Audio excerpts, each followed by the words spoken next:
সামাজিক যোগাযোগ মাধ্যমে ছড়িয়ে পড়া একটি ভাইরাল ভিডিও দেখে অনেকেই ভাবছেন ডোনাল্ড ট্রাম্প নোবেল শান্তি পুরস্কার দাবি করতেই নাকি ডেনমার্কের সংসদে হাসির রোল পড়ে গেছে। ভিডিওতে দেখা যাচ্ছে পার্লামেন্টে বসে থাকা আইন প্রণেতারা হেসে লুটোপুটি খাচ্ছেন, আর দাবি করা হচ্ছে ট্রাম্পের নোবেল আকাঙ্ক্ষাই নাকি এই হাসির কারণ। কিন্তু সত্যিটা কি আসলেই এমন?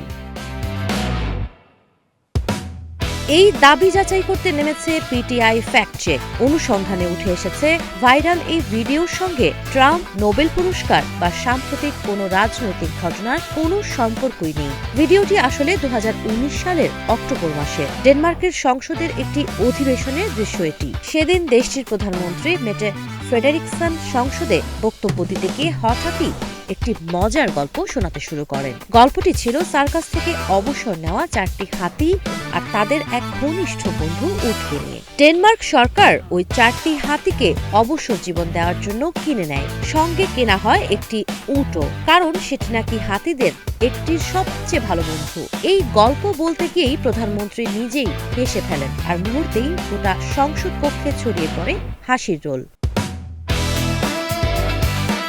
PTI fact check desk viral ভিডিওটি ইনভিট টুল দিয়ে বিশ্লেষণ করে একাধিক কি ফ্রেম বের করে।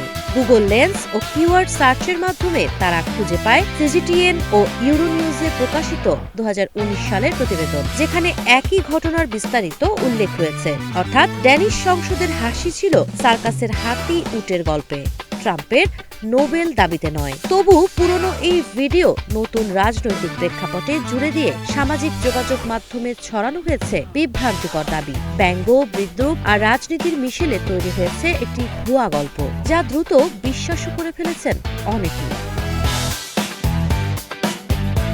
সবশেষে পরিষ্কার করে বলা যায়, ডেনমার্কের সংসদ ট্রাম্পকে নিয়ে হাসেনি, হেসেছিল 4টি হাতি আর এক উটের গল্পে।